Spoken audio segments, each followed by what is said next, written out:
Welcome to Storytales. Please like this video and subscribe to Storytales. I hope you enjoy the story. Let's begin. The Grand Seattle Hotel stood against the night sky like a jeweled crown, its windows gleaming despite the steady rain that had plagued the city for days. Nathan Mercer stood at the ballroom's edge, his reflection in the rain-streaked windows as immaculate as ever-tailored suit sharp enough to cut. Dark hair perfectly styled, expression controlled and unreadable. The annual charity gala swirled around him in a sea of designer dresses and tuxedos. Seattle's elite gathered to pretend their donations made them better people. Crystal chandeliers cast prismatic light across marble floors, while string quartet music wove through the constant murmur of conversation and calculated laughter. But Nathan's attention remained fixed on one person, his wife, Naomi. She moved through the crowd with the grace of a dancer and the precision of a surgeon, each gesture deliberately crafted for maximum effect. Her black dress caught the light with every movement, the fabric clinging to her curves before flowing to the floor like liquid shadow. Every head turned as she passed, drawn by some magnetic force she could activate at will. The Mercers certainly know how to make an entrance, Richard Thompson, one of Nathan's board members, said as he approached. Your wife is the talk of the evening. Isn't she always? Nathan's voice remained neutral as he took another sip of whiskey, ice clicking against crystal. Indeed, I hear she's been instrumental in organizing next month's hospital wing dedication. Quite the philanthropist. Nathan watched as Naomi touched an elderly donor's arm, leaning in close to whisper something that made the man's face flush with pleasure. She excels at making people feel special. That she does. I don't know how you manage to catch someone like her, Mercer. Pure magic. Something like that.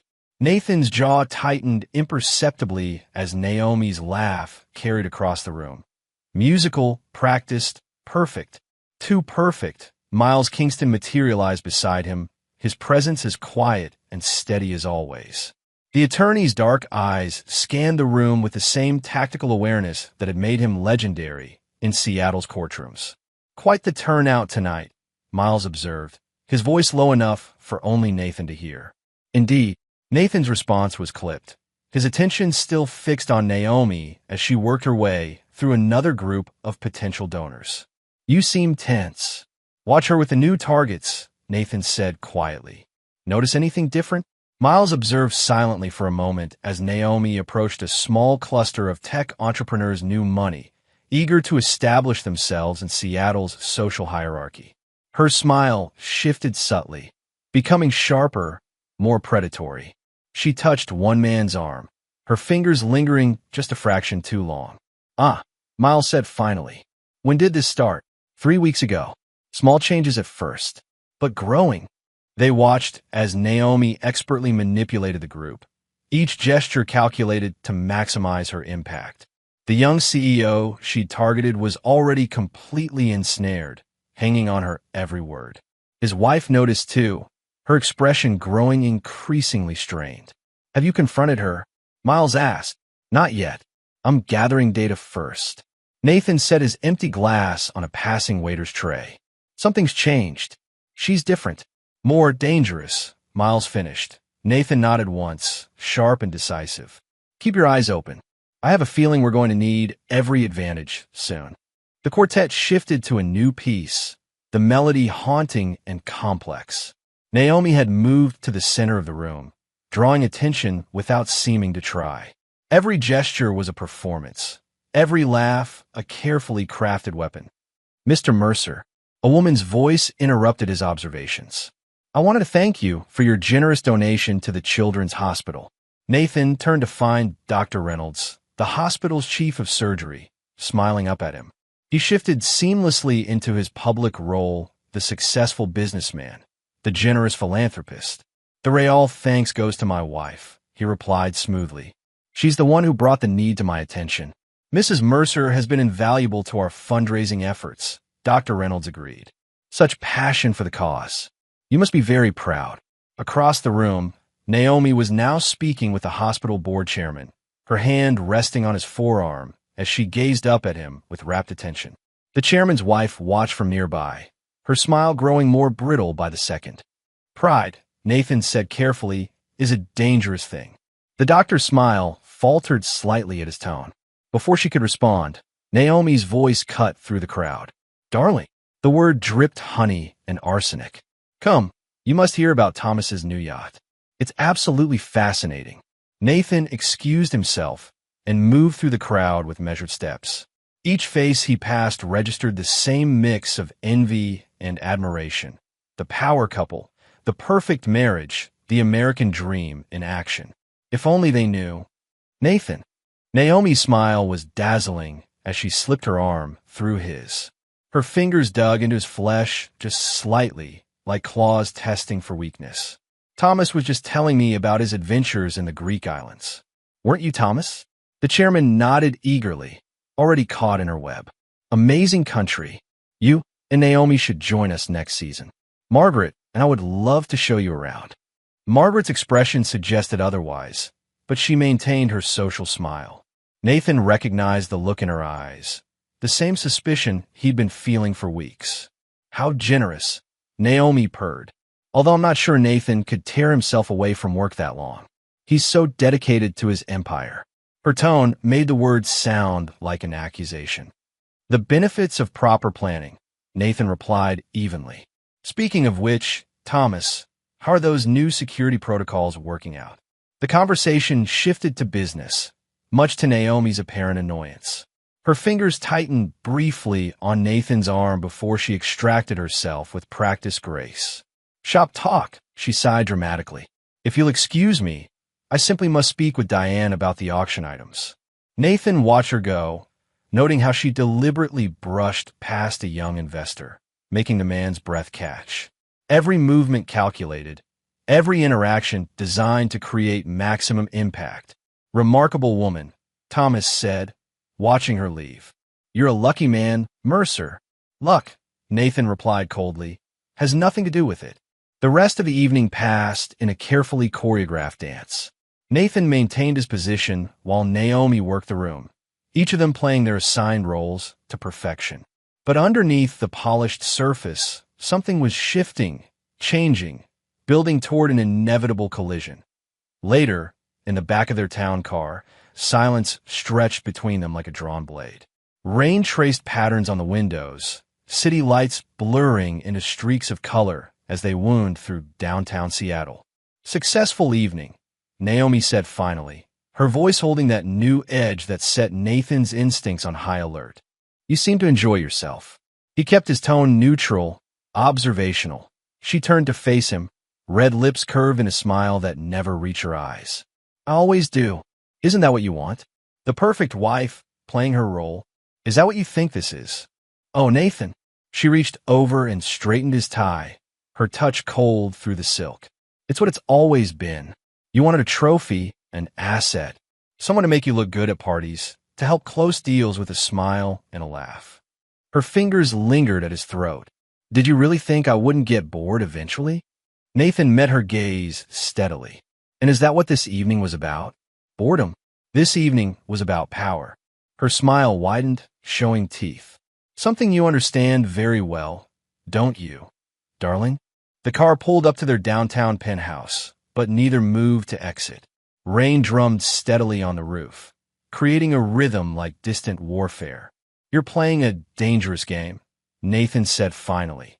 Naomi leaned close, her perfume filling his senses, familiar but somehow wrong, like a favorite song played in a minor key. No, darling, she whispered. The game is playing us, and it's only just beginning. She exited the car in a swirl of black silk and deadly grace, leaving Nathan alone with the rain and the growing certainty that everything was about to change. The war had already started. He just hadn't known it until now. The signs began appearing gradually, like the first drops of rain before a storm. Nathan noticed them all, cataloging each detail with the same precision he used to build his cybersecurity empire. IT started with a jacket expensive leather, size too large to be as draped over a chair in their bedroom. When he mentioned it that evening, Naomi's response was a casual wave of her hand. Oh, that belongs to one of the charity board members. He got cold during our meeting. In our bedroom. Her smile held a challenge. We were touring the penthouse. You know how these donors like to see how we live. The jacket disappeared, but other signs took its place. A different cologne lingering in the elevator. Wine glasses with red lipstick marks when he knew Naomi had been working late. Her phone constantly lighting up with messages she no longer tried to hide. Nathan sat in his home office one evening, reviewing security footage from their building's lobby. The cameras caught everything. Naomi entering at unusual hours, sometimes accompanied by a tall, muscular man who moved with military precision. Taking an interest in my schedule. Nathan didn't startle at Naomi's voice behind him. He'd known she was there, watching him watch her betrayal unfold in pixelated detail. Just gathering data, he replied, not turning around. She moved into his field of vision, perching on the edge of his desk. Her casual pose was studied, deliberate. And what does your data tell you? That you're not as subtle as you think. Naomi laughed, the sound sharp enough to cut. Subtle? Oh, darling, if I wanted to be subtle, you wouldn't have noticed a thing. She picked up a pen from his desk, twirling it between her fingers. But where's the fun in that? Is that what this is to you? Fun, among other things. She set the pen down with precise movements. You know what your problem is, Nathan? You think everything can be reduced to data points and analysis. But some things can't be controlled, can't be contained in your neat little spreadsheets. Like Travis Decker. Something flashed in her eyes, surprise, quickly masked by amusement. You know his name. I know everything about him. Former Marine, Force Recon. Started his fitness empire with a suspicious influx of cash 3 years ago. Temper problem that got buried by some very expensive lawyers. Very good. Naomi clapped slowly. What else can you tell me about him? That he's a means to an end. The question is, what end are you working toward? She stood, smoothing her skirt. Maybe I just like the way he makes me feel. Raw. Dangerous. Her smile turned cruel. Alive. You've always enjoyed playing with fire. And you've always enjoyed your control. She moved behind him, hands resting on his shoulders. Her touch was ice through his shirt. Tell me, when you're analyzing all this data, do you ever wonder if you're missing the point? Nathan closed the security footage with a click. Enlighten me. This isn't about Travis, or the others, or even about you. Her fingers tightened slightly. This is about power. Who has it? Who wants it? Who's willing to do anything to keep it? And which category do you fall into? She leaned down, her breath warm against his ear. All of them. The next few weeks brought more evidence, each piece more blatant than the last. Naomi's phone buzzed constantly with messages she read with growing smiles. She started taking calls on the balcony, her voice carrying fragments of conversations through the glass. Yes, everything's arranged. No, he suspects, but he can't prove. Don't worry about Miles. Trust me. I know what I'm doing. Nathan documented everything, building his case with methodical precision. He had Miles run background checks on everyone in Naomi's inner circle, focusing particularly on Travis and a sharp-featured woman named Jenna Roth, who seemed to shadow Naomi's movements. Jenna's interesting, Miles reported during a secure call. Ex-journalist, left under mysterious circumstances, has a talent for finding people's pressure points and exploiting them. She's been involved in several scandals, but nothing ever sticks. Connected, very, and completely immoral from what I can tell. The perfect enabler for whatever Naomi's planning. Nathan added the information to his growing file. Keep digging. I want to know every skeleton in their closets. One evening, he returned early from a board meeting to find Naomi in their living room, sprawled across the sofa with her phone held above her face. She was smiling at the screen, the expression genuine in a way he rarely saw anymore. Good news? He asked. She didn't bother to hide the screen. Travis sends his regards. Nathan moved to the bar, pouring himself a drink. Thoughtful of him. He's a very thoughtful man. Naomi sat up, watching him over the back of the sofa. Strong, too. The kind of strength you can feel, not just calculate. Trying to provoke me. Would it work if I was? She stood, stretching like a cat. The mighty Nathan Mercer, so above it all. Nothing touches you, does it? Not betrayal, not humiliation, not even the fact that your wife would rather fuck a gym owner than spend another minute pretending you're anything but a machine. Nathan took a measured sip of his drink. Are we pretending this is about sex? Oh, you are good. She moved closer, predatory grace in every step. No, this isn't about sex. This is about showing the world what you really are. Cold, empty, controlled. She spat the last word like poison. And what does that make you? Chaos. Her smile was beautiful and terrible. The thing you can't control, can't predict, can't buy, or manipulate or lock away in your perfect little systems. She reached for his glass, but he moved it away smoothly. Her eyes narrowed. You know what's coming, she said. Why not fight back? Show some emotion, some rage, something real for once in your life. Because that's what you want. Nathan set his glass down carefully. And I stopped giving you what you want a long time ago.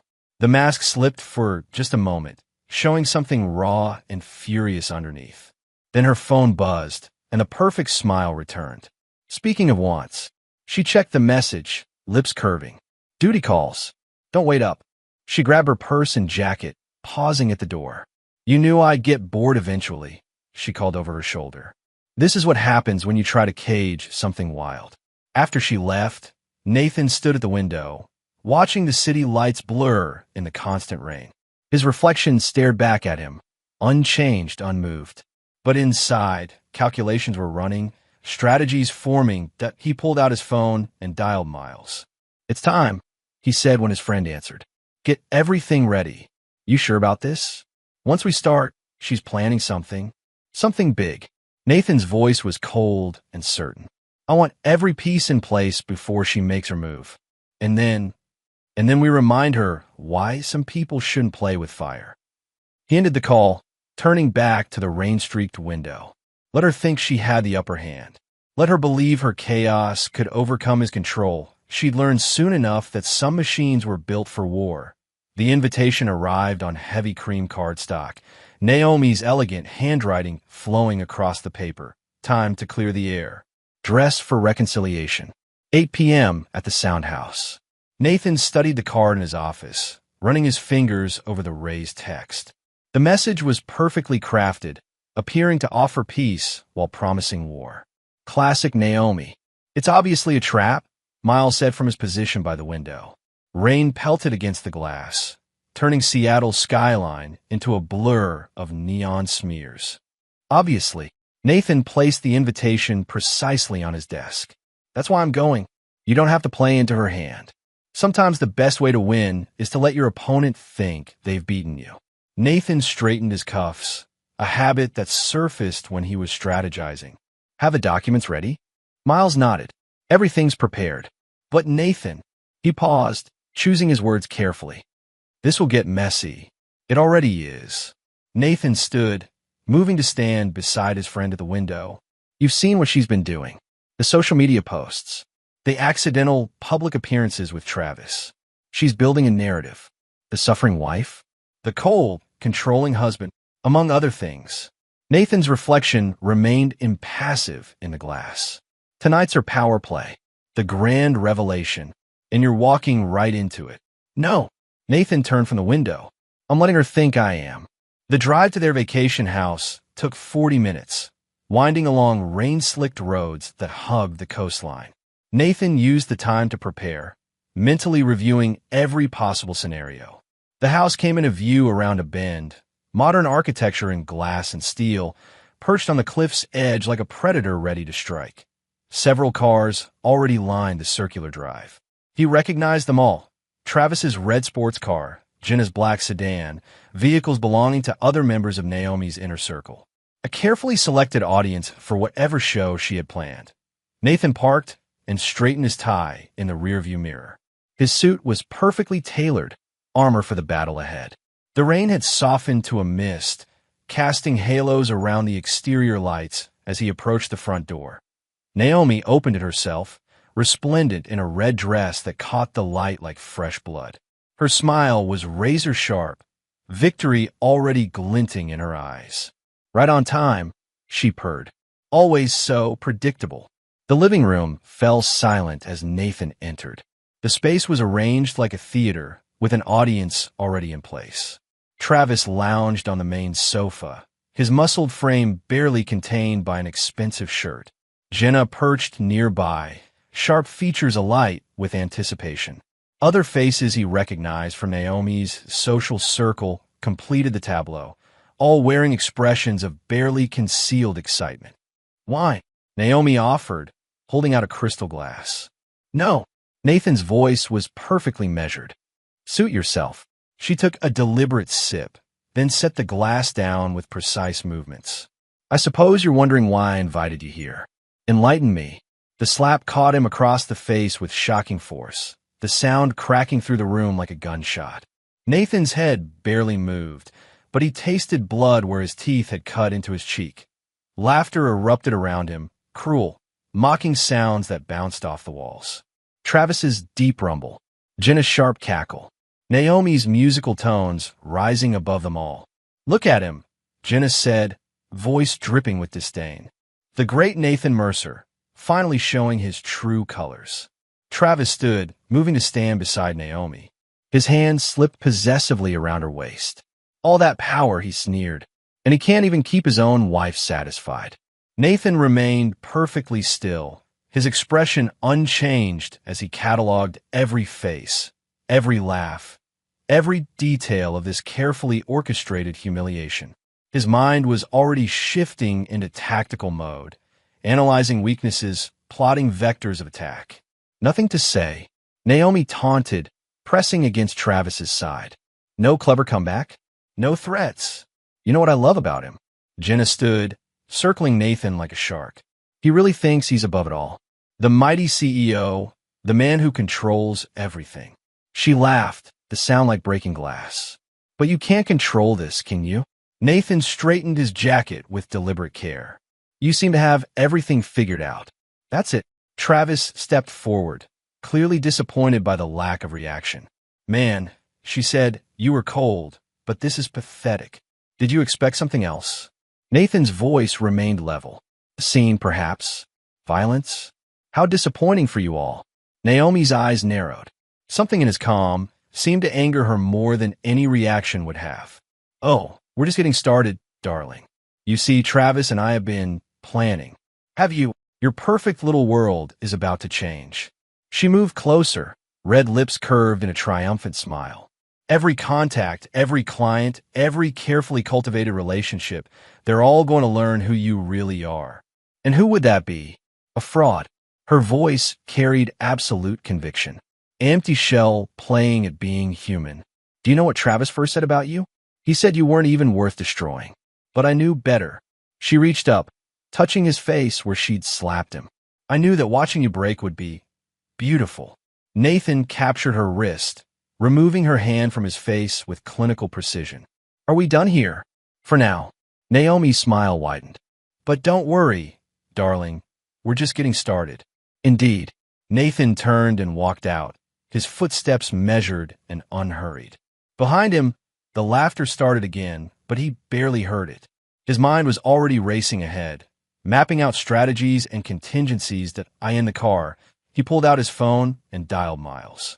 "I need everything," he said when his friend answered.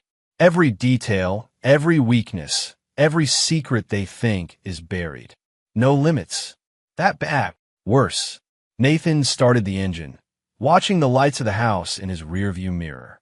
"They just declared war. You know this will get ugly." "It already is." Nathan pulled away from the house, his expression set in stone. "They want to play games? Fine. But they're about to learn that I don't play to win. I play to destroy." The rain had started again as he drove back into the city, but Nathan barely noticed. His mind was already processing the evening's events, breaking down each moment, each revelation. They thought they'd witnessed his humiliation tonight. Instead, they'd signed their own destruction warrants. Every laugh, every taunt, every moment of mockery, he filed them away, fuel for the inferno to come. Let them celebrate their victory. Let them think they'd broken through his control, exposed some fundamental weakness. They had no idea what they'd actually done. No concept of the forces they'd set in motion. Naomi thought she understood power. She was about to learn what real power looked like, cold, calculated, and absolutely merciless. Nathan pulled into his private parking garage downtown, taking the elevator to his penthouse office. The space was dark except for the glow of his monitors, casting blue light across his face as he began to work. First, financial records. Then, personal histories.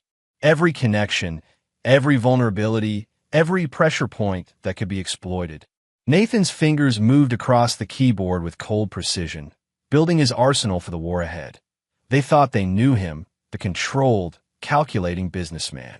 They were about to discover exactly what that control and calculation could do when turned against them. Nathan Mercer didn't break. He didn't yield. And he never, ever forgave.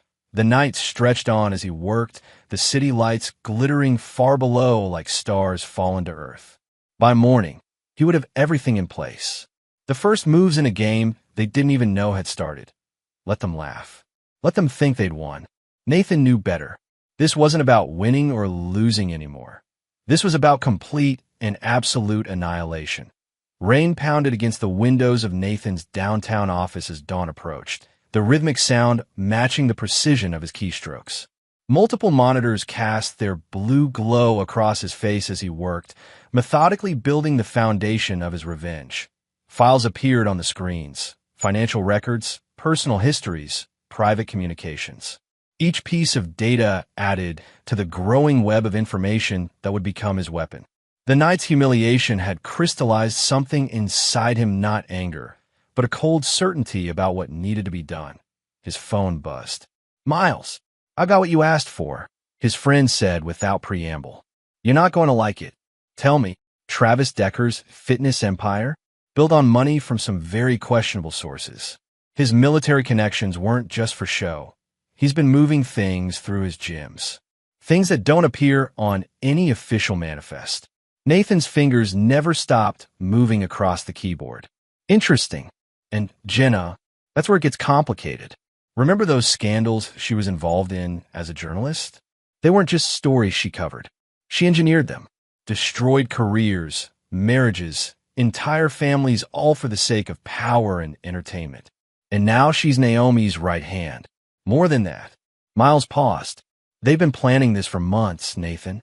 The public appearances, the strategic leaks to the press, the carefully crafted narrative of the controlling husband and the trapped wife. It's all been building to something bigger." Nathan opened another window, scanning through recent financial transactions. "They're after the company." "What? How did you—" "Naomi's been meeting with members of the board. Private dinners, casual conversations, planting seeds of doubt about my stability and judgment.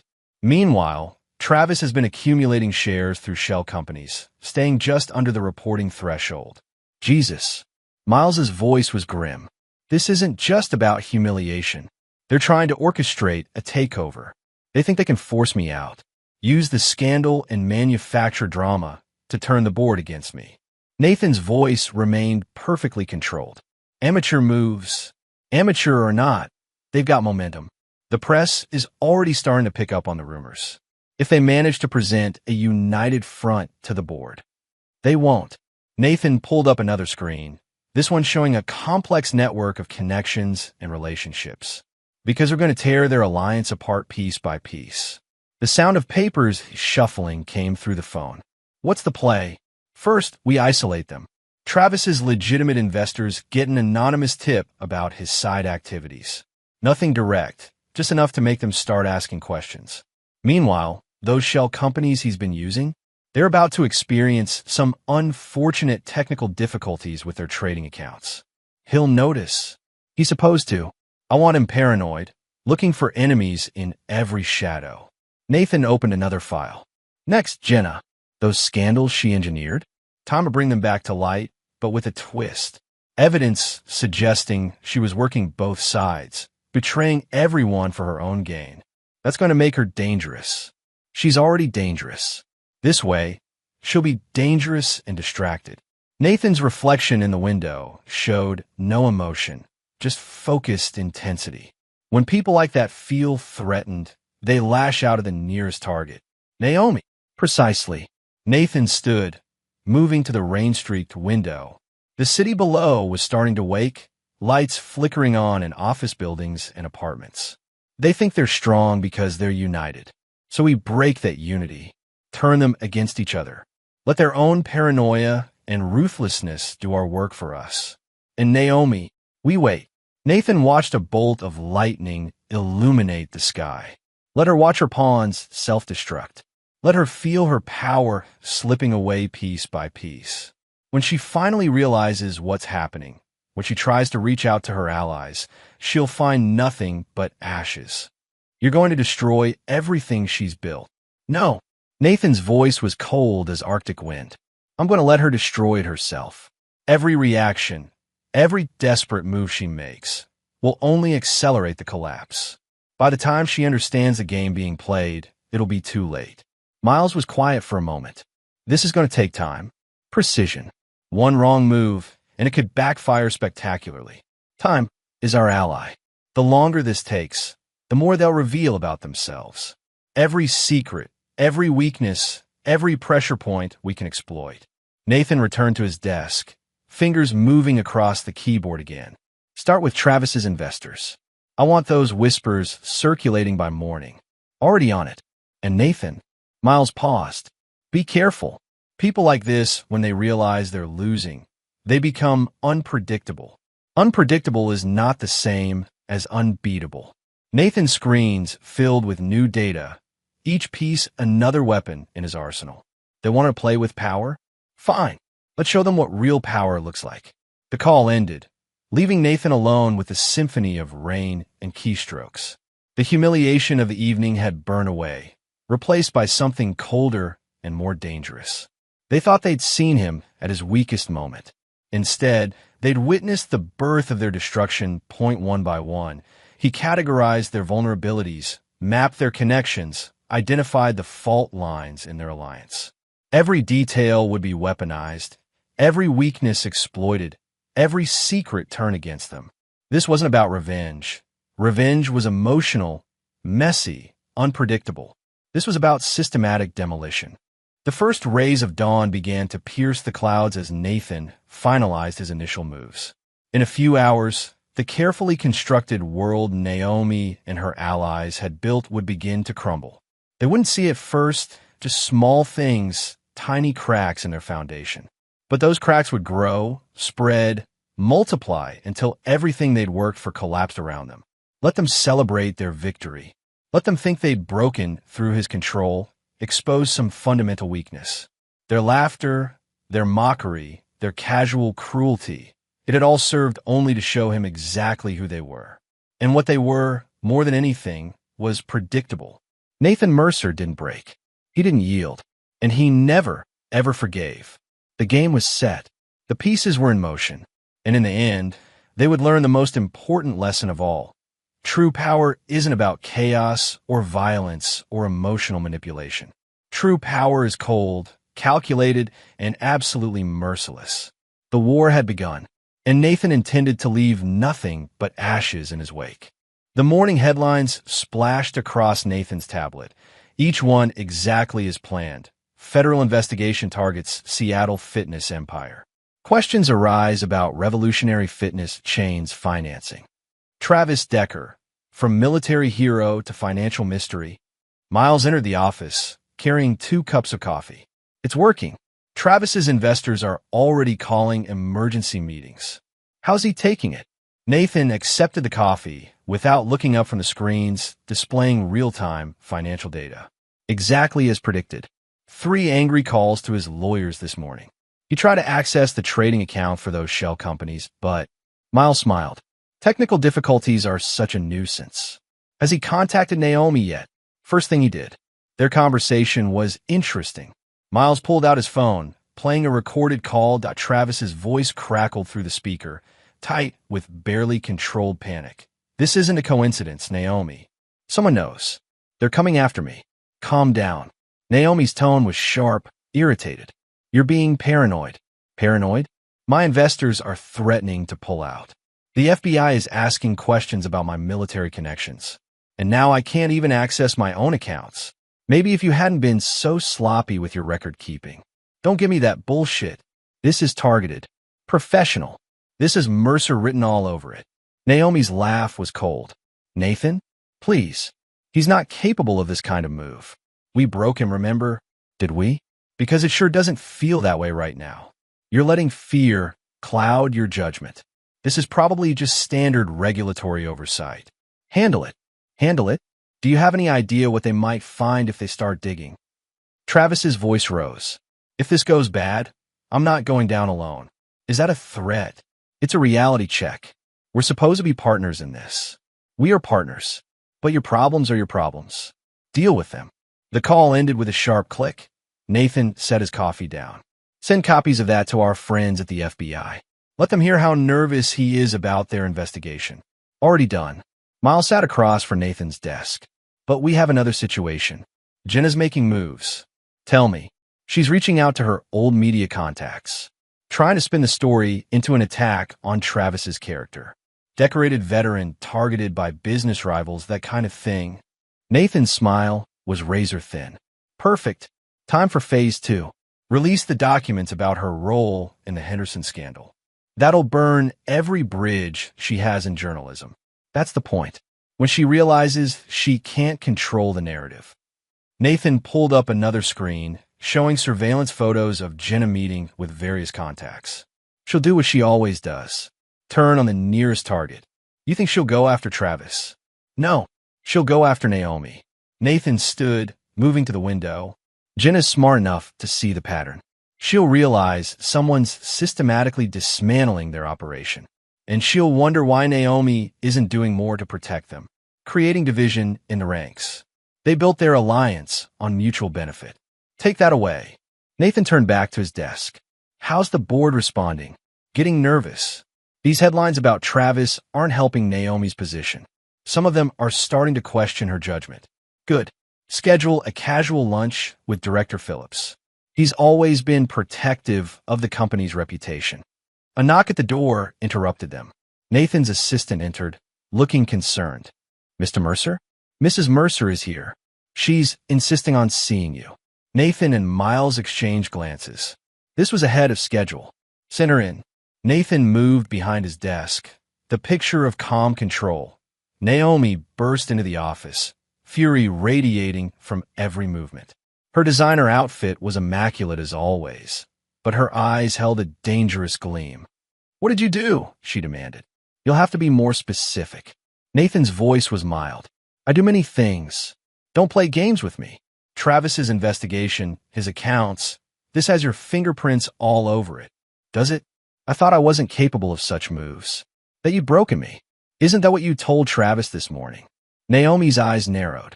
You're having us watched. No more than you've been watching me. How is Travis, by the way? Feeling the pressure? You smug bastard. She planted her hands on his desk, leaning forward. You think this changes anything? We still have a board. The evidence. The story's already spreading about poor, trapped Naomi Mercer and her controlling husband. Interesting strategy. Nathan pulled up a news website on one of his screens. Shame about the timing, though. Hard to sell that narrative when your chosen champion is being investigated for criminal activity. Travis is clean. You've got nothing. Am I the one who needs to have something? The FBI seems quite interested in his overseas connections, and his investors are asking some very pointed questions about where their money's been going. Naomi straightened, studying him with new wariness. This won't work. You can't touch me. I don't have to. Nathan's smile was cold. I just have to sit back and watch while everything you've built crumbles around you. How long before Travis decides you're not worth the risk? How long before Jenna realizes you can't protect her? They're loyal. They're opportunists. Just like you. And right now, you're starting to look like a bad opportunity. Naomi's laugh held an edge of uncertainty. You really think you can turn them against me? I don't have to do that either. You'll do it yourself. Because the moment you feel threatened, truly threatened, you'll throw them to the wolves to save yourself. And they know it. You don't know me as well as you think. Don't I? Nathan leaned back, perfectly at ease. Tell me, have you checked your own accounts lately? The flash of panic in her eyes was quickly masked. What did you do? Nothing. Yet. But it's interesting that your first reaction is fear. Almost like you have something to hide. Naomi's composure cracked for just a moment. This isn't over. No, Nathan agreed. It's just beginning. Give Travis my regards. He seems like he could use a friend right now. She turned and stormed out, the door slamming behind her. Miles waited a moment before speaking. That was risky, showing our hand so early. Not showing, suggesting. Nathan turned back to his screens. She'll spend the next week tearing apart her own operation looking for vulnerabilities. And she'll find them, because we've made sure they're there to find. And Travis, give him 24 hours. We can't resolve the account issues. He'll start getting desperate. Then we release the second wave of evidence to the FBI. Miles nodded, understanding.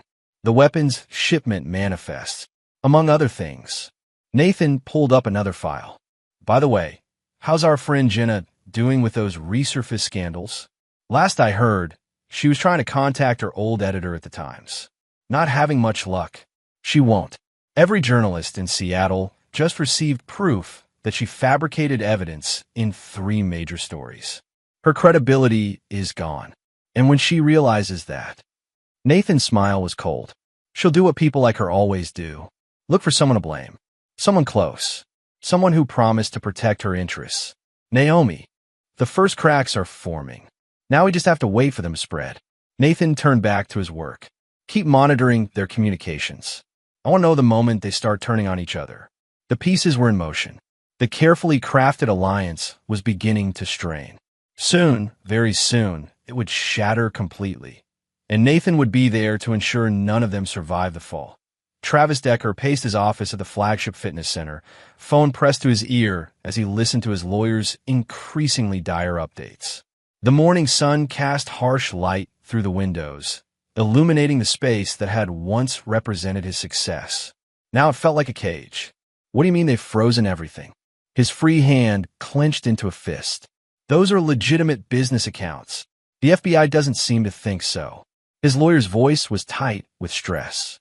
They're particularly interested in the overseas transfers.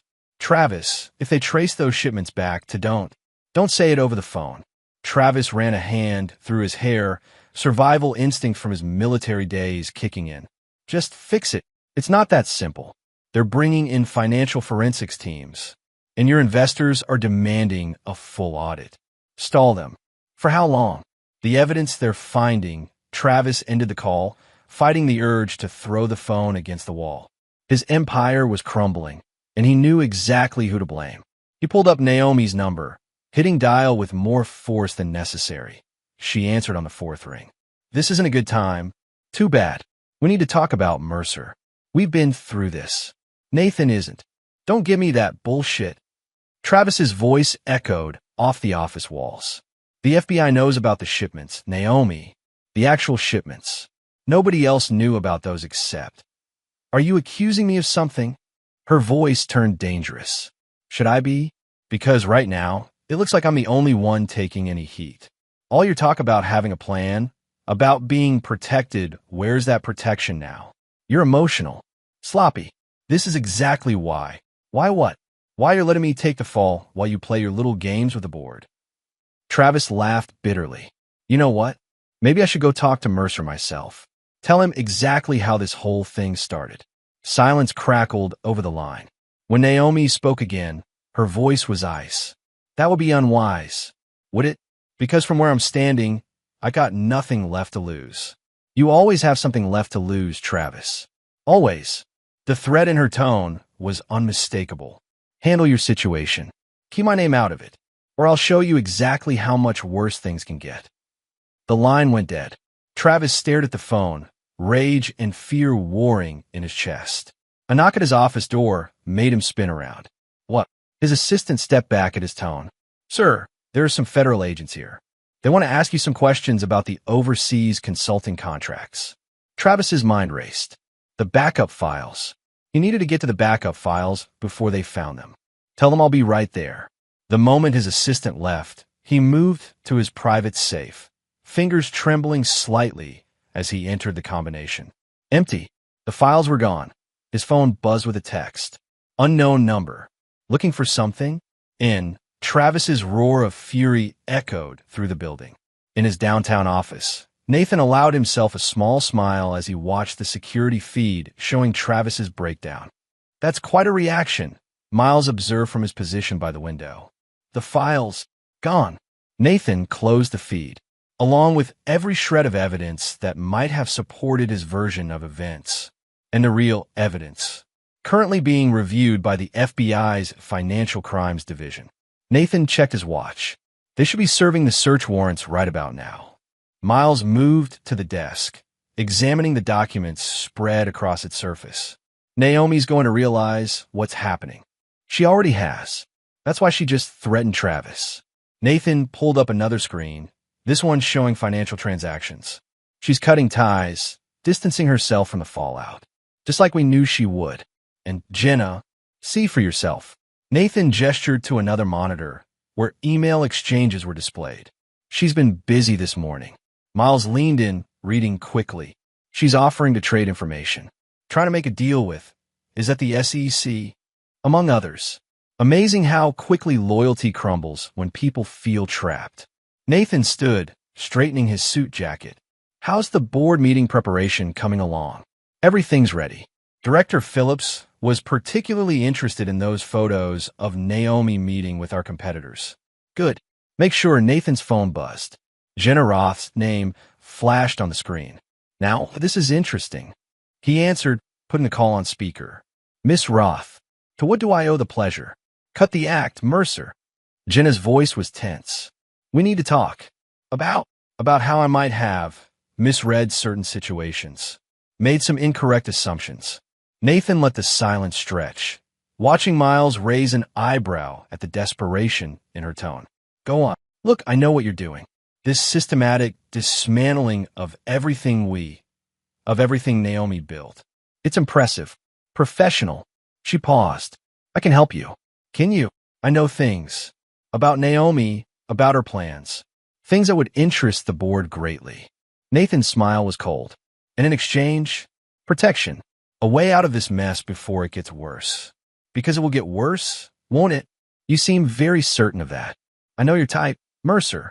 This isn't about revenge. This is about total destruction. And right now, I'd rather be on the winning side. Nathan leaned back, examining the surveillance photos of Jenna on his screen.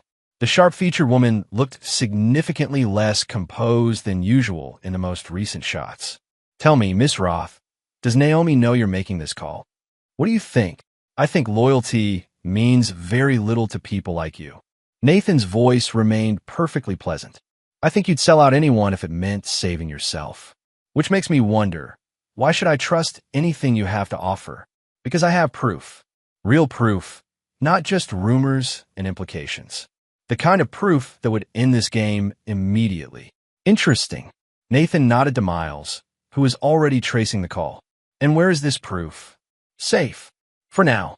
But if something were to happen to me, like what happened to the others you betrayed, the ones whose careers and lives you destroyed for your stories. Nathan's tone hardened. How many people did you sacrifice for your ambitions, Miss Roth? The silence on the other end was telling. I don't know what you're talking about. No. Should we discuss the Henderson scandal? Or perhaps the Wilson family? I have the real evidence here, by the way. The evidence showing how you manufactured those stories, destroyed those lives, all for your own gain. That's not. You can't prove. I already have. Check your email. Better yet, check the emails of every major news outlet in the country. They're probably reading it right now. The sharp intake of breath was audible over the line. You bastard. You chose your side, Miss Roth. Now you get to live with those consequences. Nathan's voice was merciless. I wonder, does Naomi know about your attempt to betray her? Should I send her the recording of this call? Don't. Goodbye, Miss Roth. Do give Naomi my regards. He ended the call, turning to Miles. How long? Got it. She's at the Waterfront Hotel. Room 712. Send a recording to Naomi. Let's see how she handles betrayal from her closest ally. Miles was already typing. You know this is going to push Naomi over the edge. That's the point. Nathan turned back to his screens, watching the pieces fall into place. When she realizes she can't trust anyone, she'll make mistakes. Big ones. And Travis should be in FBI custody within the hour. Once they start questioning him about those weapons shipments. Nathan's smile was cold. Well, let's just say his loyalty to Naomi will be severely tested. The morning sun climbed higher over Seattle as Nathan watched his enemies begin to tear each other apart. Soon, very soon, the carefully constructed alliance would shatter completely, and from those ruins he would build their destruction. Naomi Mercer woke to the sound of her phone buzzing. The screen showed dozens of missed calls and messages, each more urgent than the last. Her hand trembled slightly as she read them. Travis, FBI took everything. Everything. Call me now. Jenna, we need to talk. It's falling apart. Board director, emergency meeting called. Serious concerns about recent developments. A new message appeared as she watched. Unknown number. She opened it to find a single photo herself, asleep in her bed, taken from inside her bedroom. Below it, text, I'm closer than you think. The phone slipped from her fingers. She scanned the room, heart pounding. The curtains were closed, exactly as she'd left them, but suddenly every shadow held potential threats. Her phone buzzed again. Another unknown number. Check your email. With shaking fingers, she opened her laptop. The first message was a video file, a recording of Jenna's conversation with Nathan. Naomi's face hardened as she listened to her closest ally attempt to betray her. That manipulative little. She dialed Jenna's number. Fury, overwhelming fear. Naomi, let me explain. Explain what? Naomi's voice could have cut glass. How you tried to sell me out to Nathan. How you offered him everything in exchange for protection. Is that what you think? I was trying to save yourself? To stab me in the back before everything fell apart? Naomi stood, pacing her bedroom. Did you really think he'd help you? That he'd protect you? We're losing, Naomi. Can't you see that? Travis is about to be arrested. Our investors are pulling out. The board is turning against us. So you run to Nathan? After everything we did to destroy him, at least he's honest about being our enemy. Jenna's voice cracked. While you've been playing your games, he's been systematically dismantling everything we built. And what have you done to stop it? Nothing. Naomi's laugh was bitter. You want to see what I can do? Fine. Remember that file you kept? The one with all your insurance policies against former targets? Check your secure server. Silence. Then the sound of rapid typing. Then no, gone. Along with every shred of evidence you could have used to protect yourself. Good luck explaining those fabricated stories now. You wouldn't dare. I already did. Consider it payment for your loyalty. Naomi ended the call, a cold smile playing on her lips. Her satisfaction was short-lived. The room's lights flickered, then went dark. In the sudden silence, she heard footsteps in the hallway outside her bedroom. Nothing. When she checked, the hall was empty. Back in her room, she found a note on her pillow that hadn't been there before. Everyone turns eventually. Her phone rang. Travis. Where have you been? He demanded. They're going through everything, Naomi. The weapons, the money transfers, all of it. Lower your voice. Lower my do you understand what's happening? They have proof. Real proof. The kind that puts people in federal prison. Handle it. Handle it? I'm about to lose everything because of your vendetta against Mercer. And that's all you have to say? Naomi's patience snapped. You knew the risks when you signed up for this. Don't blame me because you got sloppy. Sloppy?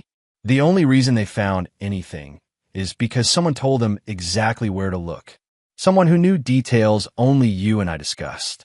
The accusation hung in the air between them. Are you suggesting I betrayed you? Didn't you? Just like you betrayed Nathan? Just like you'll betray anyone who stops being useful. The lights flickered again. Naomi spun around, catching a glimpse of movement in her mirror. Watch yourself, Travis. You're not thinking clearly. Oh, I'm thinking very clearly. For the first time, I see exactly what you are. His voice hardened. You know what? Maybe I should go talk to the FBI myself. Tell them everything. About your plans, your manipulation, your... Finish that sentence, Naomi cut in. And I'll make sure they find those photos. You know the ones. From your private server. You're bluffing. Check your phone. A moment later, she heard his sharp intake of breath as he received her message. You keep those photos as insurance against me, she continued. I keep copies as insurance against you. Amazing what people will believe about a fitness instructor with access to vulnerable clients, isn't it? You evil. Choose your next words carefully, Travis. They might be the last ones you speak as a free man. She ended the call, hands shaking with a mixture of rage and fear. The room felt too exposed, too vulnerable. Every mirror might be watching, every shadow hiding threats. Her phone buzzed again. Nathan, having a rough morning? His voice was perfectly calm, almost concerned. What do you want? Want? I don't want anything. I'm just calling to check on you. It can't be easy watching your allies turn against you one by one. You did this. Did I? I didn't make Jenna betray you. I didn't force Travis to get sloppy with his illegal activities. And I certainly didn't make you play your games so publicly. The lights flickered again. Naomi backed into a corner, eyes darting around the room. The photos, the notes that you're doing. Is it? Are you sure? Because it seems to me that someone with as many enemies as you've made might have multiple people watching. Waiting, looking for weakness. A thump from somewhere in the penthouse made her jump. Stop it. Stop what? I'm just having conversation. You're the one who seems unsettled. His voice turned thoughtful. Tell me, how are you sleeping lately? Do you check the shadows? Wonder who might be watching? It must be exhausting, never knowing who to trust. I'm not afraid of you. No? Then why is your voice shaking? Naomi's free hand clenched into a fist. You think this changes anything? I still have a board. The evidence. The story. Ah, yes, the story. The poor, trapped wife. The controlling husband. Tell me, how does that narrative work now that your chosen champion is about to be arrested for weapons trafficking? Now that your closest ally has been exposed as a fraud? I'll find others. Will you? Look around, Naomi. Really look. Every person you've counted on is abandoning ship. Every plan you've made is unraveling. And you're standing alone in a dark room, jumping at shadows. A door slammed somewhere in the penthouse. Naomi spun toward the sound, heart racing. What do you want? She whispered. I told you. I don't want anything. I just want you to understand something. Nathan's voice turned cold. You thought you could break me. Instead, you showed me exactly who you are. And now I get to watch while everything you built crumbles around you. The call ended. Naomi stood in the darkness, every noise making her flinch. Her phone lit up with a final message, sweet dreams. She sank to the floor, back pressed against the wall, as the shadows seemed to close in around her. For the first time since this game began, Naomi Mercer felt truly afraid. The downtown gym was nearly empty when Naomi stormed through its doors, her designer heels striking against polished concrete. She found Travis in his private training room, taking out his frustrations on a punching bag. We need to talk. Her voice cut through the rhythmic impacts of his fists. Travis didn't stop punching. About what? How I'm about to lose everything. How the FBI is breathing down my neck. Or maybe about those photos you're using to blackmail me. About your weakness. Naomi's words dripped contempt. Your panic. Your pathetic attempts to save yourself. He caught the bag, turned to face her. Sweat gleamed on his muscled frame, but his eyes held something darker than physical exhaustion. My weakness. He stepped closer. I built this empire from nothing. Survived war zones.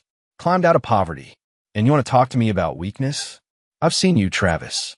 Watch you crumble at the first sign of real pressure.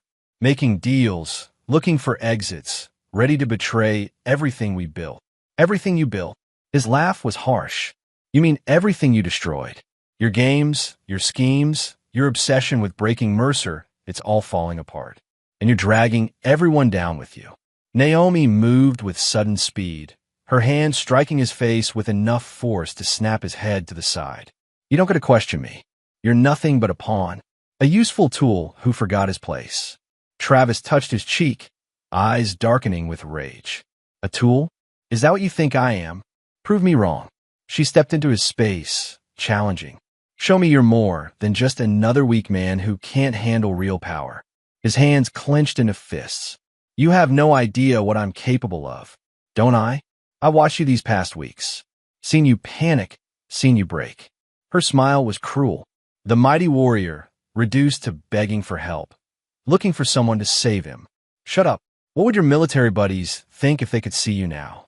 The great Travis Decker, brought down by a few investigations, ready to throw away everything. His roar of fury echoed through the empty gym as he swung at her. Naomi moved with practiced grace, dodging his attack and watching him stumble. There it is. Her voice was silk over steel, the animal beneath the surface. So easy to provoke, to control. I'll kill you. No. She pulled out her phone, showing him the screen. You'll do exactly what I tell you to do.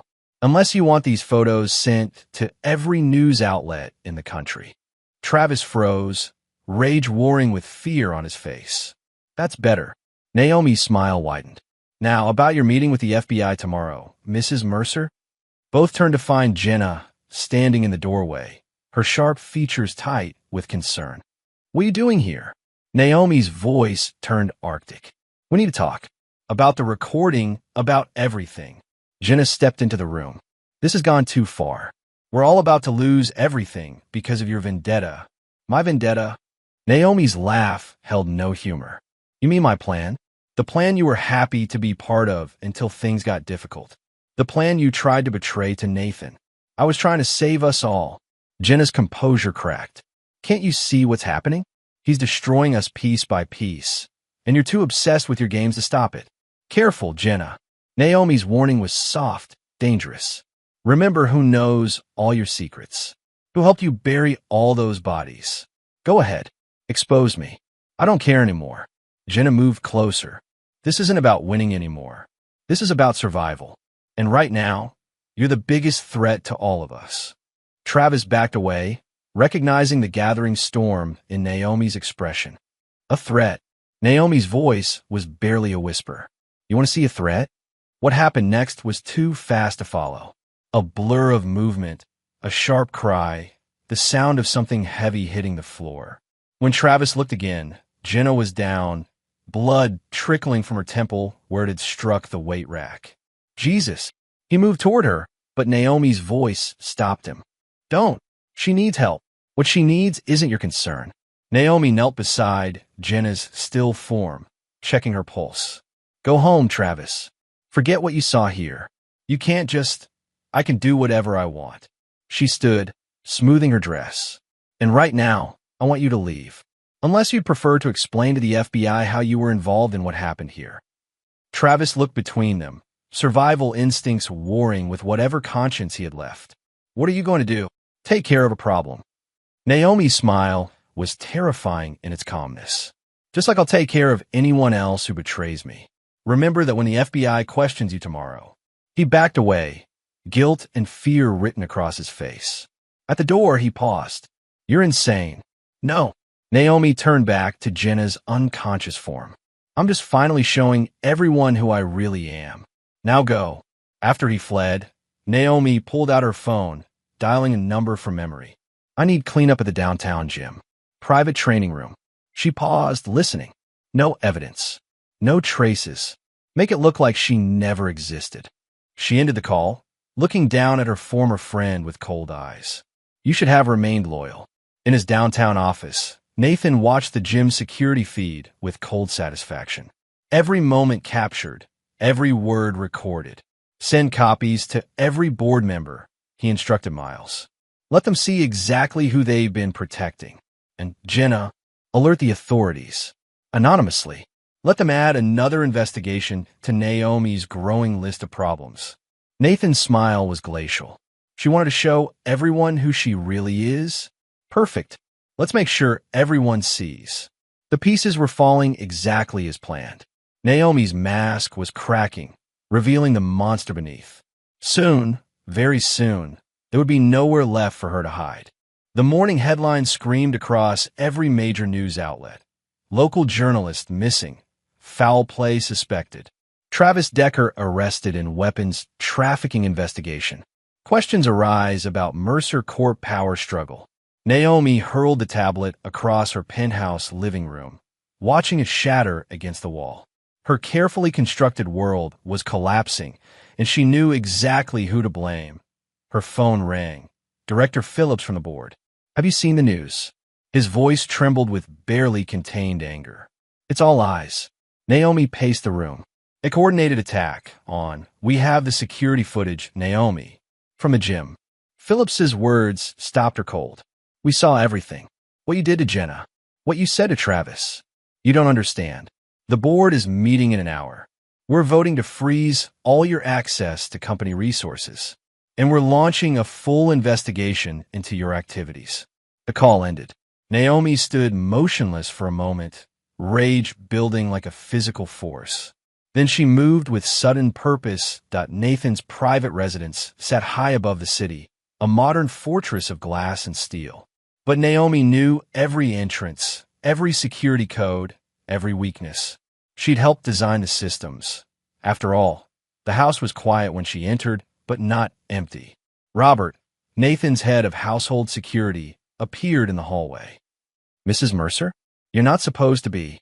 Her first strike caught him in the throat, cutting off his words. The second sent him crashing into a side table. He tried to reach for his phone, but Naomi kicked it away. "Nothing personal, Robert." She watched him struggle to breathe. "But I can't have you warning, Nathan."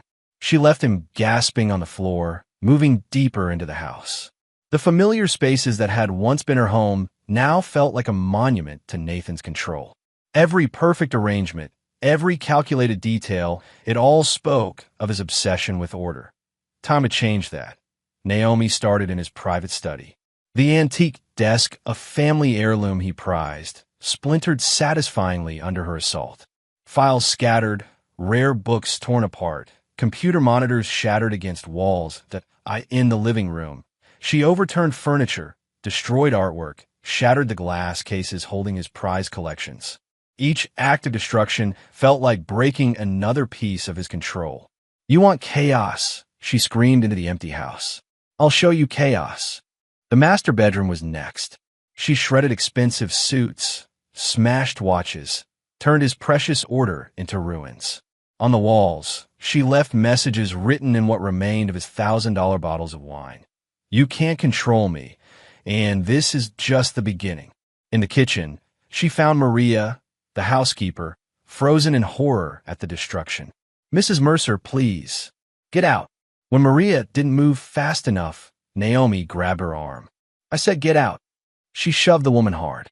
Maria stumbled, falling badly against the marble counter. The crack of bone was audible, followed by her cry of pain. Naomi left her there, continuing her path of destruction through the house.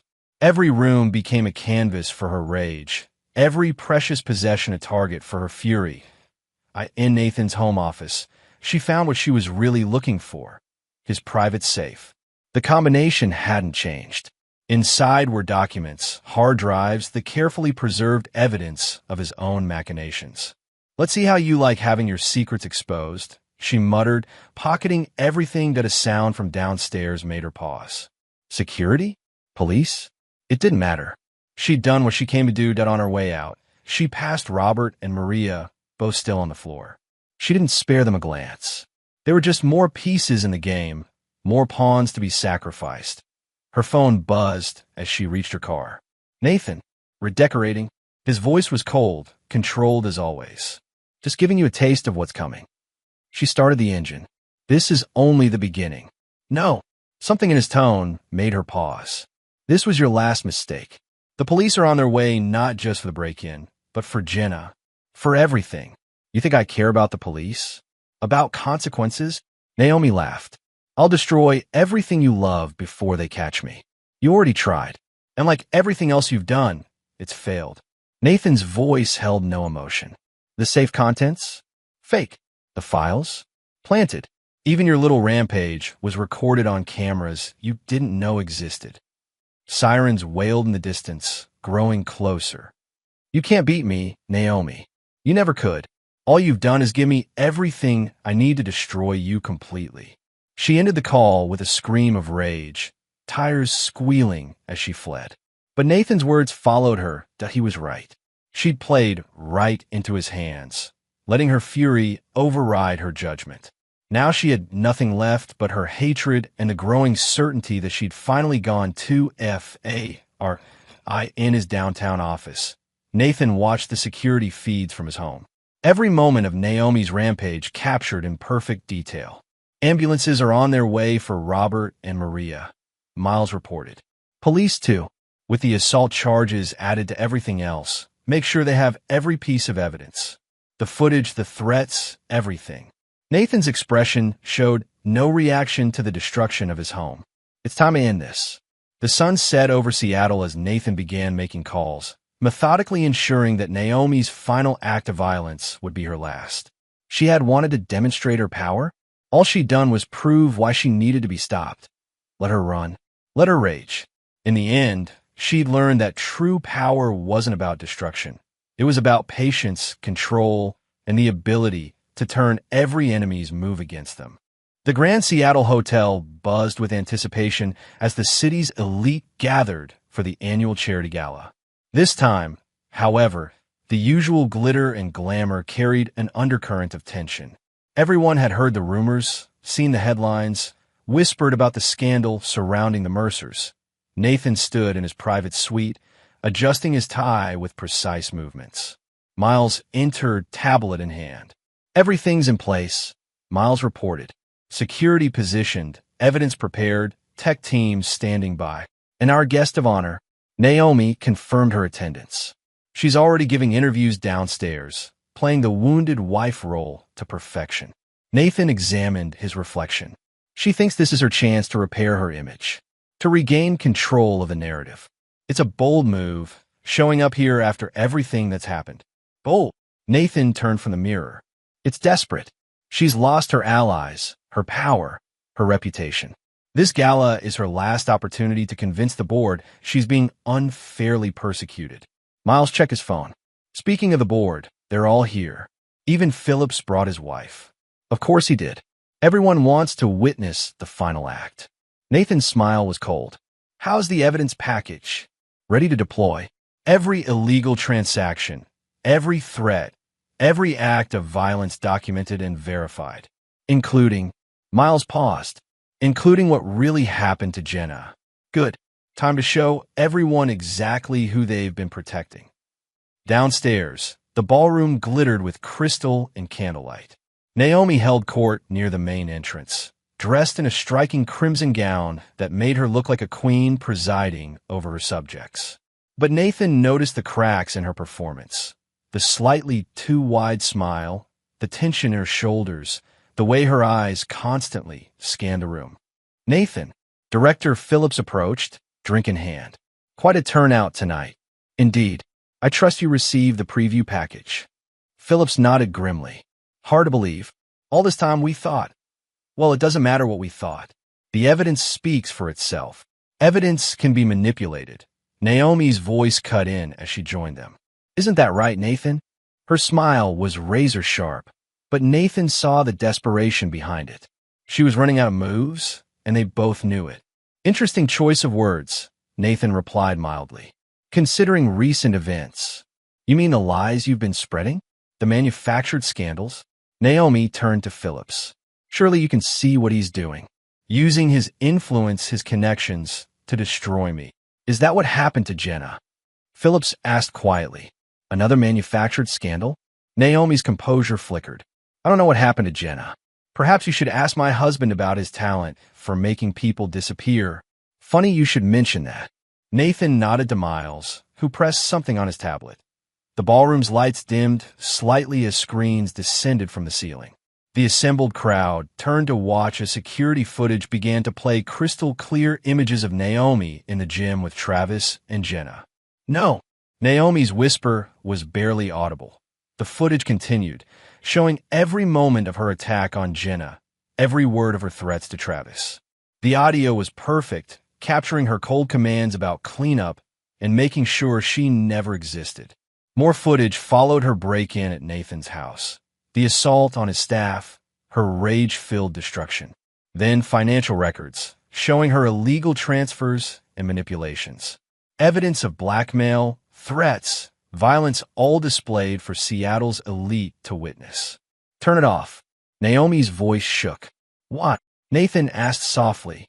"Isn't this what you wanted? Everyone's attention? Everyone's judgment?" She lunged for him, but security appeared instantly, restraining her arms. "You planned this," she spat. "Set me up, trap me here. I didn't make you attack Jenna. Didn't force you to threaten Travis or assault my staff." Nathan's voice carried through the silent ballroom. "I just made sure everyone could see who you really are." Director Phillips, Miles stepped forward. The FBI agents are ready whenever you give the word. Phillips nodded grimly. Do it. Federal agents emerged from the crowd, badges displayed. Naomi's eyes darted around the room, searching for allies, escape routes, anything. But she found only shocked faces and cold stares. Naomi Mercer, the lead agent, began. You're under arrest for assault, conspiracy, blackmail. You can't do this. She struggled against the security guards. I'll tell them everything. Every dirty secret, every corrupt deal by all means. Nathan gestured to the still-running screens. Add confession to the evidence. Tell everyone exactly what you've done. Naomi's laugh held an edge of hysteria. You think this is over? That you've won? I'll destroy you. Even from prison, I'll find a way to know. Nathan stepped closer, his voice for her ears alone. You won't, because while you've been playing your games, I've been dismantling every connection, every resource, every scrap of power you thought you had. There's nothing left, Naomi. No one left to manipulate. No one left to threaten. The truth of his words showed in her eyes, along with something else. Real fear. Take her. Phillips ordered, as the agents led her away. Naomi turned one last time. I hate you, she hissed. Hate requires passion, Nathan replied calmly. And where you're going, passion is a luxury you can't afford. The ballroom erupted in shocked whispers as Naomi was escorted out. Nathan remained perfectly composed, accepting condolences and expressions of support from the assembled crowd. Quite a performance, Miles murmured. No performance, Nathan corrected. Just truth. Cold, undeniable truth. He checked his watch. Make sure the media gets the full package. Every detail, every piece of evidence. I want her destruction to be absolute. The night continued, Seattle's elite trying to process what they'd witnessed. But Nathan's mind was already moving forward, planning the next phases of Naomi's systematic demolition. She had wanted to play with power. Now she would learn what real power looked like. Patient, precise, and absolutely merciless. Naomi stood at the podium, her crimson dress catching the light like spilled blood. Despite the evidence presented, despite the FBI agents waiting in the wings, she maintained her regal bearing. The assembled crowd watched in tense silence as she prepared to speak. My fellow Seattle-ites, she began, voice steady and clear. We gather here tonight, not just for charity, but for truth. You've seen what appears to be evidence. You've heard what seems to be a fact. But appearances can be deceiving. Nathan watched from the back of the ballroom, Miles at his side. How long do we let this continue? Miles whispered, until the moment is right. Nathan's eyes never left Naomi. Let her dig her grave deeper. Naomi's speech continued, each word carefully chosen. I've been accused of terrible things, of betrayal, of violence, of crimes I cannot even comprehend.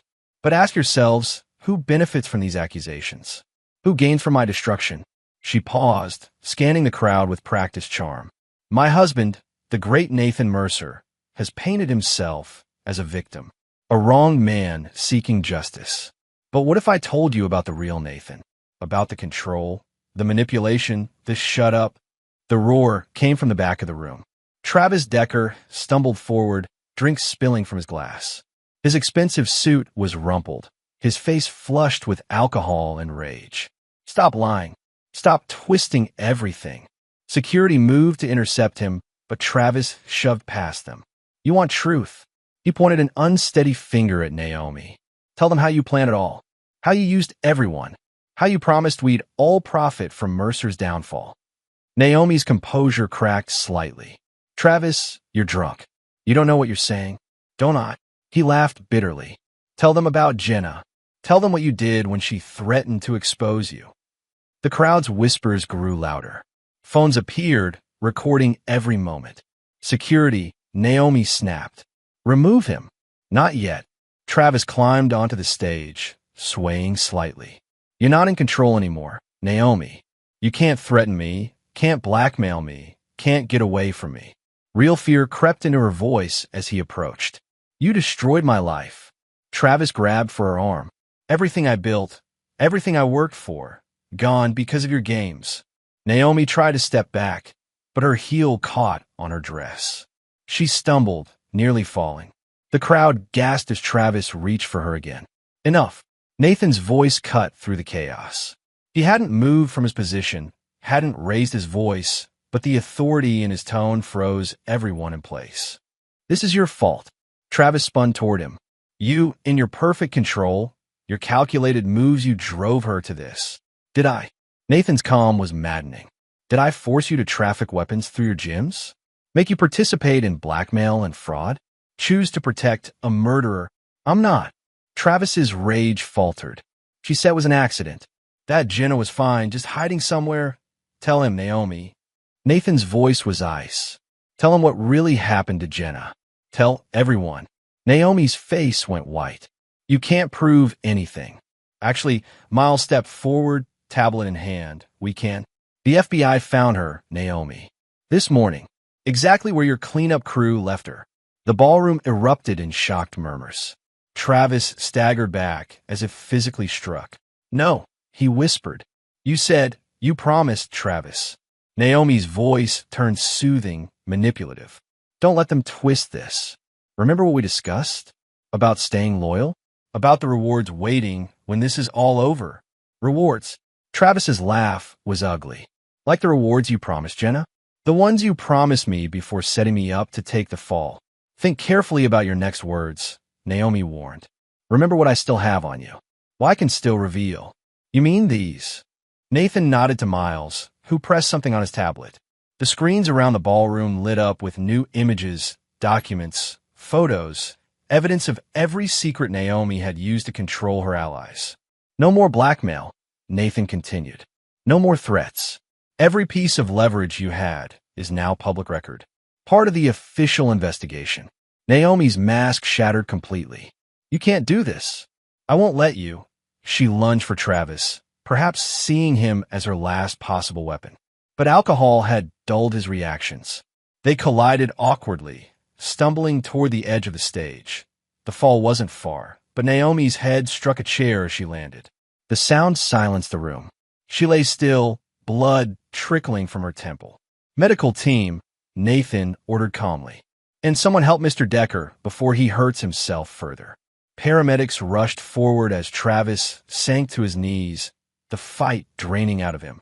I didn't mean to. She just came at me, of course you didn't. Nathan's voice held no emotion. Just like she didn't mean for Jenna to die. Just like she didn't mean for any of this to happen. But intentions don't matter now, do they? The paramedics worked quickly, stabilizing Naomi's neck before lifting her onto a stretcher. Her eyes fluttered open, focusing on Nathan with pure hatred. This isn't over, she whispered. It was over the moment you chose to play this game. Nathan straightened his tie. Everything since then has just been watching you fall. As the ambulances arrived and the police began taking statements, Nathan turned to Miles. Make sure every moment is documented. Every witness statement recorded. I want no possibility of her twisting this narrative. Already done. Miles studied his friend. You knew this would happen. Knew she'd break when cornered. I knew she'd try one last dramatic gesture. Nathan watched as Travis was led away in handcuffs, broken and defeated. People like Naomi can't help themselves. They need the spectacle, the audience, the grand finale. And now, Nathan's smile was cold as winter. Now we make sure she never sees freedom again. That every person involved faces the full consequences of their choices. This isn't just about winning, Miles. This is about making sure they never recover. The gala dissolved into chaos as guests were interviewed, evidence was collected, and Seattle's elite tried to process what they'd witnessed. But Nathan remained perfectly composed, already focusing on the next phase of his plan. Naomi had wanted to demonstrate power. Now she would learn what real power looked like. Patient, precise, and absolutely final. 3 weeks after the gala, Nathan sat in his rebuilt home office, reviewing security reports. The repairs from Naomi's rampage were complete, but he kept one wall untouched. Her wine-written message, "You can't control me," remained as a reminder of what happened when passion overcame reason. Miles entered without knocking, his expression grim. She's gone. Nathan didn't look up from his screens.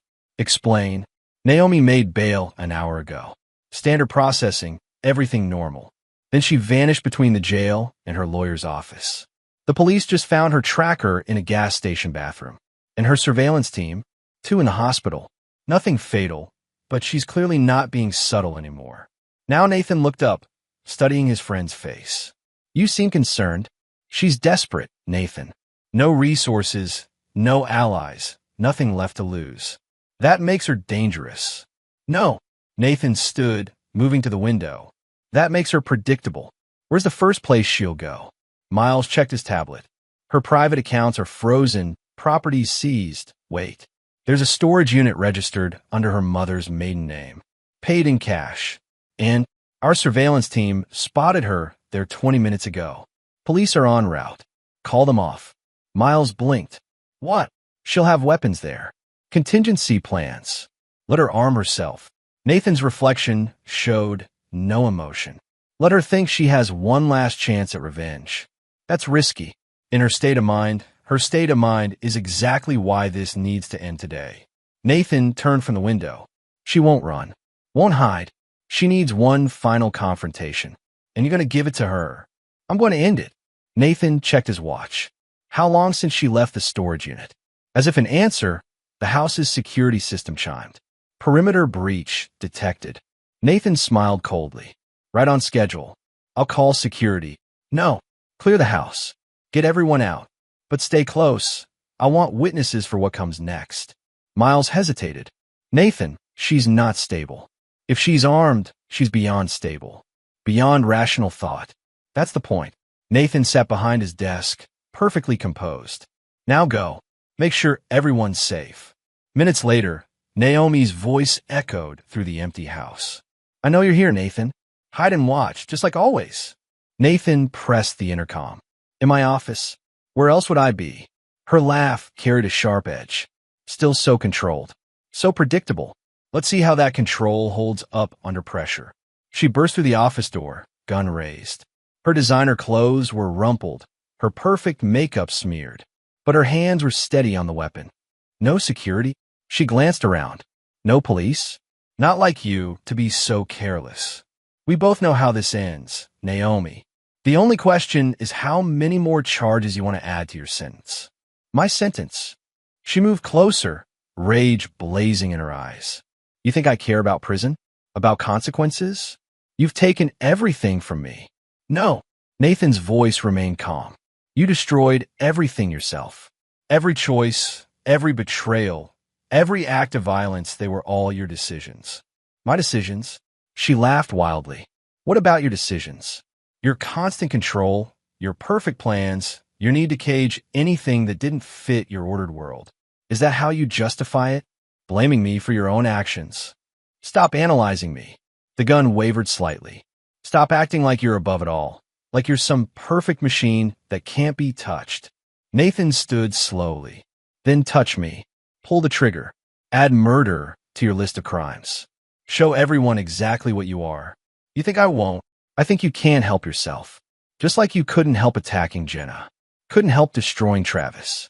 Couldn't stop yourself from turning every relationship into a power game. Shut up. Or what? You'll kill me? Create one final spectacle?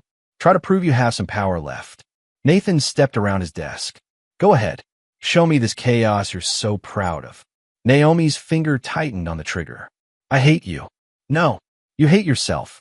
Hate that you couldn't break me. Couldn't force me to play by your rules. Hate that in the end, all your schemes and manipulations led you right here alone, desperate, with nothing left but empty threats. Empty. The gun steadied. Let's test that theory. She fired. The bullet struck the wall beside Nathan's head, exactly where he'd known it would. He didn't flinch. Feel better. Why won't you react? Her voice cracked. Why can't I make you feel anything? Because feelings are weapons to you. Tools for manipulation. And I learned long ago not to give you weapons. She fired again, closer this time. Still, he didn't move. Fight back. She was screaming now. Show some emotion. Show me you're human. Like you showed humanity to Jenna, to Travis, to everyone you've destroyed in your games. The gun wavered again. They were weak. They deserved to die, to have their lives ruined. Tell me, Naomi, what do you deserve? Something broke in her eyes. The gun dropped slightly as tears began to fall. "I deserve to win," she whispered. "Just once against you, I deserve to win." "No." Nathan's voice was final. "You deserve exactly what's coming." Police burst through the door behind her. In her surprise, Naomi turned, gun raising instinctively. Multiple shots rang out. She crumpled to the floor, red blooming across her shoulder. The gun skittered away as officers swarmed forward. "You knew," she gasped as they handcuffed her. "Knew I'd turn. Knew they'd have to shoot. I knew you'd give them no choice." Nathan straightened his tie. "Just like you've given the courts no choice about what happens next." Miles appeared in the doorway as police led Naomi away. "You took a huge risk," he said quietly. "No risk, just certainty." Nathan surveyed the bullet holes in his wall. She needed one last dramatic gesture, one final attempt to prove she had power over me. And now she goes where she can't hurt anyone else, where her games and manipulations mean nothing. Nathan turned to his friend. "Make sure the prosecution has everything. Every piece of evidence, every witness statement. I want her sentence to be absolute." Outside, they could hear Naomi screaming threats and promises of revenge as she was loaded into a police car. But her words held no power anymore. No truth. No future. She had wanted chaos. Instead, she'd gotten consequences. Cold, calculated, and absolutely final. Rain pounded against the windows of the Psychiatric Evaluation Center as Nathan reviewed the final reports. The facility's director sat across from him, her expression professionally neutral as she outlined Naomi's condition. "The psychological break was complete," Dr. Anderson explained. "The combination of her actions, the public exposure, and the final confrontation pushed her beyond rational thought. In her current state," Nathan's voice remained clinical, detached, unstable. "She switches between periods of rage and deep depression. The delusions persist, convinced there are still allies coming to free her, still resources to access." The director paused. "She talks about you constantly." "I imagine she does." Nathan closed the file. "And your recommendation?" "Long-term institutionalization." Her mental state, combined with her history of violence and manipulation, makes her a danger to herself and others. Miles entered the office, carrying additional documents. "The court papers are ready. Given the psychiatric evaluation and the pending criminal charges, she'll never see freedom again," Dr. Anderson confirmed. "The type of break she experienced, combined with her actions, the court will have no choice but to order indefinite commitment." Nathan stood, moving to the observation window. In the room beyond, Naomi sat in hospital whites, staring at nothing. Her perfect appearance was gone, replaced by someone he barely recognized. "She's been asking to see you," the director mentioned. "Though I wouldn't recommend one last conversation," Nathan decided, "to make sure she understands exactly what's happening." Dr. Anderson frowned. "I must advise against it. In her current state, she needs to know it's over. Really over." Nathan's tone left no room for argument. That everything she built, everything she planned, has crumbled to nothing. The security procedures were extensive. Multiple checkpoints, guards, reinforced doors. Naomi didn't look up when Nathan entered her room. "Come to gloat." Her voice was hoarse, worn from screaming. "No, I came to make sure you understand your situation." Now she looked at him, and he saw the madness dancing in her eyes. "My situation? You mean this temporary setback?" "Temporary." Nathan sat in the chair across from her. "Tell me, what do you think happens next?" "My lawyers will appeal. My friends will help. I still have resources, connections. You have nothing." He placed a file on the table between them. "Your lawyers have withdrawn. Your friends have all turned state's evidence. Every account, every property, every hidden resource has been seized. You're lying. Read it. Court orders, seizure documents, witness statements. Even Travis testified against you, a full confession about the weapons trafficking, the blackmail, everything." Her hand shook as she paged through the file. "This isn't. I can't be, but you are. Alone. Powerless. Exactly what you feared most.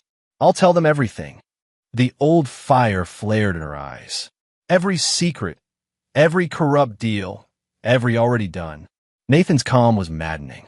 I provided complete documentation of every questionable transaction, every gray area, paid the fines, made restitution, implemented new oversight procedures. The board was quite impressed with my transparency. They'll see through you, see what you really are. What I am is successful, stable, trustworthy. He leaned forward slightly. While you're a cautionary tale. The brilliant woman who lost everything to her own obsession with power. I hate you. The words came out as a sob. Yes, you mentioned that. Several times, as I recall. Nathan stood. But hate requires mental energy. Focus. Things you won't have much of once they start your medication schedule. Naomi lunged across the table, hands reaching for his throat. Guards burst in, restraining her as she screamed incoherently. You can't do this to me. I'm not crazy. I'm not. Goodbye, Naomi. Nathan straightened his tie. Enjoy your new home. I hear the walls are quite sturdy. Her screams followed him down the corridor, but they held no power anymore. No threat. No future. In the facility's parking lot. Miles waited by the car. It's done? He asked as Nathan approached. It's done.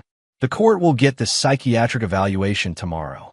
Combined with the criminal charges, the evidence about Jenna, the public violence. Nathan got into the car. She'll never see the outside of an institution again. And Travis, 20 years minimum. His cooperation helped avoid life, but not by much. Nathan watched rain streak down the windows. The weapons charges alone would have been enough. Add conspiracy, fraud, accessory to murder. Speaking of murder, Miles pulled into traffic. They found Jenna's body exactly where you said it would be. Of course they did. Naomi's cleanup crew was predictable. Efficient, but predictable. The press is calling it Seattle's crime of the decade. The society wife who turned out to be a murderous manipulator. The CEO who exposed the conspiracy. It's quite a story.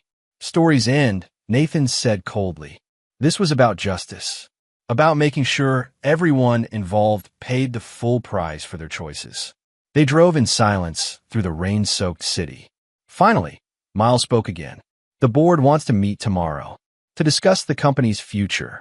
They want to know if I'm stable. If watching my wife's public destruction has affected my judgment.